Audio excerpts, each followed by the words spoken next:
Bonjour et bienvenue dans Voix de recruteur by Fed Group. Vous voulez changer de job? Vous cherchez de nouveaux collaborateurs? Nos experts vous donnent des clés de réussite pour décrocher le meilleur poste ou le meilleur candidat, celui qui vous ressemble. Ici, on parle entretien d'embauche, intérim, CV, questions magiques et plein d'autres choses. Parce que dans chaque rencontre, il y a une opportunité. Construisons ensemble vos succès professionnels de demain. Bonne écoute! Bonjour et bienvenue dans Voix de recruteur by Fed Group. Je suis Maëva Ramsaye, chef de projet Content Marketing chez Fed Group. Et aujourd'hui, je reçois Laure Evin. Bonjour Laure. Bonjour Maëva. Alors Laure, tu es consultante principale chez Fed Supply et ça fait maintenant plusieurs années que tu exerces ce métier et ton rôle est de faire matcher des candidats en recherche d'emploi avec les entreprises pour lesquelles tu recrutes. Alors aujourd'hui, on est toutes les deux réunies pour parler de l'entretien visio. On le sait, ce format est devenu incontournable tant pour les candidats que pour les recruteurs. Il est accessible et pratique, mais il demande quand même une bonne préparation. Donc pour aider les candidats dans cet exercice, on aura ton retour d'expérience, ton vécu en tant que recruteur et les enseignements que tu en as tirés. Donc pour commencer, quels sont pour toi les 3 principaux conseils à donner à un candidat novice en la matière ? Alors tout d'abord, en fait, il faut se préparer comme un entretien en présentiel. Donc ça, voilà, entretien visio ne signifie pas on ne prépare rien. Ensuite, il faut être dans un environnement professionnel. Et enfin, être au calme, c'est super important. En anecdote, en fait, moi, quand j'organise un entretien avec un candidat, parfois, je sens que le candidat, il est hésitant. Okay. Et donc là, je vais creuser. Et en fait, souvent, le candidat, il accepte un créneau, alors qu'en fait, il n'est pas disponible, il va être dans sa voiture, ou il va être au bruit. Alors non, en fait, vraiment, caler un entretien uniquement sur un créneau où vous pouvez être dans ses dispositions. Ouais, c'est hyper important. Et est-ce que tu as un autre conseil oui, préparer du coup le cadrage de la caméra. Et puis si votre fond au niveau de la caméra n'est pas professionnel, bah dans ces cas-là, il y a quand même beaucoup de moyens aujourd'hui. Vous utilisez un fond d'écran, il y a plein de super fonds d'écran ou le mode flou, ça matche très bien. OK. Est-ce que quand un candidat fait sa visio par exemple avec son téléphone, est-ce que tu as des conseils pour les aider à préparer l'entretien visio? Oui, complètement. Alors, chargez votre téléphone. En fait, un téléphone, il se décharge très rapidement lorsqu'on fait 1 heure d'entretien en visio. Donc là, vous chargez à fond le téléphone ou vous le mettez en charge. Ensuite, s'il vous plaît, ayez un support. Moi, j'ai parfois le mal de mer, en fait, quand je fais des entretiens avec des candidats qui tiennent leur téléphone avec la main. Un entretien, ça dure 1 heure. Donc, du coup, il faut vraiment prendre un support et faire en sorte que le téléphone soit fixe. Et puis voilà, on est vraiment dans une tenue professionnelle, on évite le manteau dans la voiture. Voilà.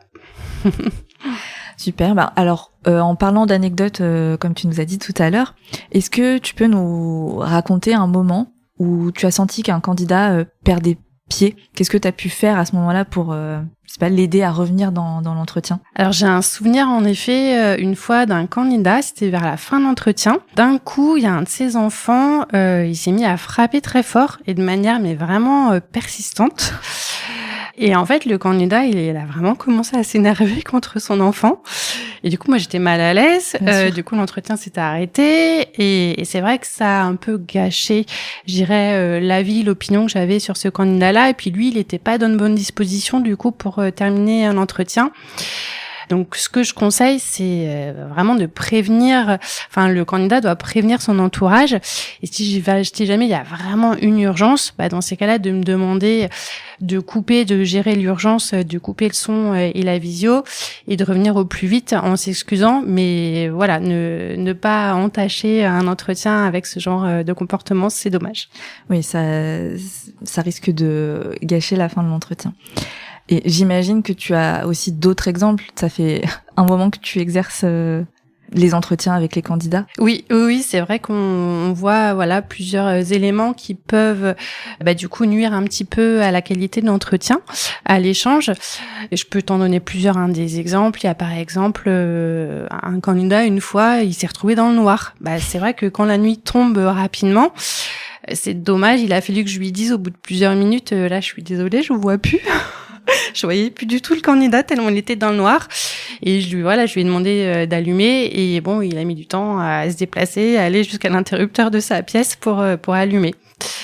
Après, j'en ai d'autres. C'est souvent, par exemple, un livreur, les livreurs, ou pas un livreur. Enfin voilà, il y a quelqu'un qui sonne au domicile du candidat. Parfois, les candidats, ça les déstabilise, ils savent pas trop comment gérer cette situation. Et puis, un autre exemple qui est souvent aussi, alors moi, ça me fait rire, ça me détend, ça me fait une petite pause loisir, c'est quand les animaux domestiques, comme les chats, c'est souvent les chats, ou les chiens, parfois on a les aboiements des chiens, c'est vrai que ça peut perturber le candidat.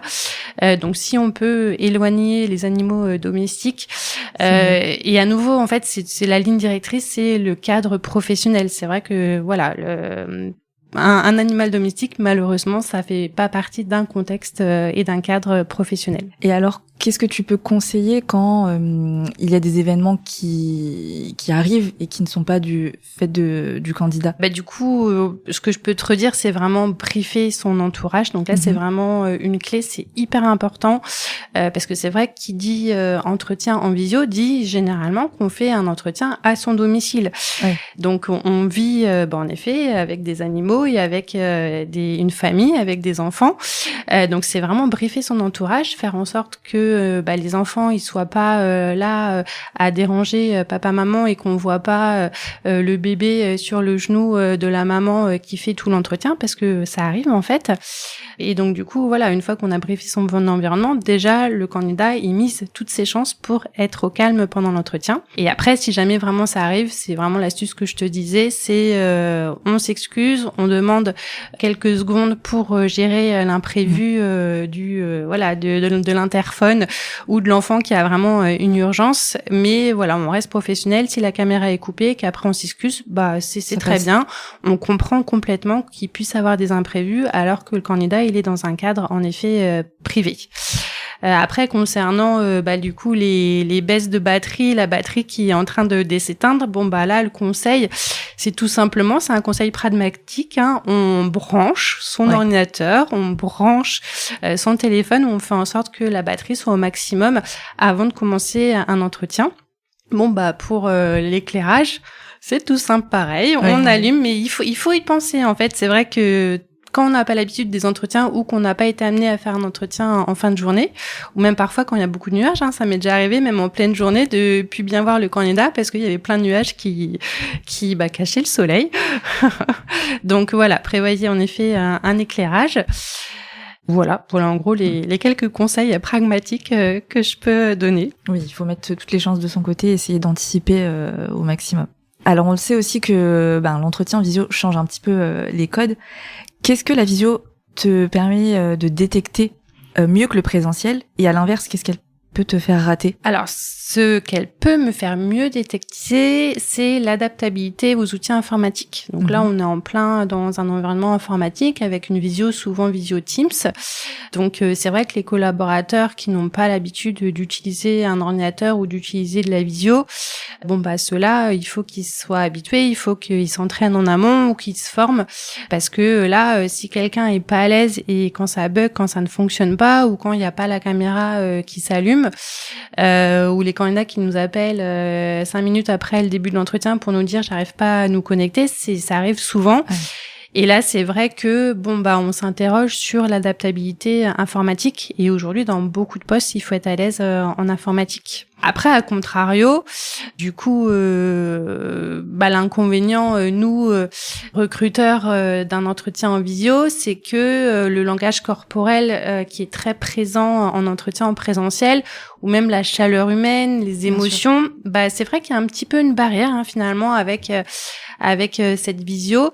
Et notamment les candidats qui sont un peu timides, réservés, ils vont être moins spontanés, peut-être s'exprimer moins librement que si c'était un entretien en présentiel. Donc je vous invite à vraiment à exagérer un petit peu les sourires, être vraiment enthousiaste pour quand même que l'entretien soit vivant et concerne les émotions et que ça reste une communication d'humain à humain malgré la caméra. Et concernant le côté informatique que tu disais tout à l'heure, est-ce qu'il y a un moyen peut-être de s'améliorer si des candidats ne sont pas familiers à ces outils informatiques? On a toujours des gens dans notre entourage qui ont l'habitude maintenant des visios. C'est vrai que dans beaucoup de sociétés, les visios, c'est même en interne, hein, pas que pour les entretiens. C'est le quotidien de faire des visios avec les collègues qui sont à l'étranger ou avec les collègues qui sont sur d'autres sites. Donc, je conseille soit demander aux enfants. Hein, les enfants, ils sont hyper à l'aise sur toutes les nouvelles technologies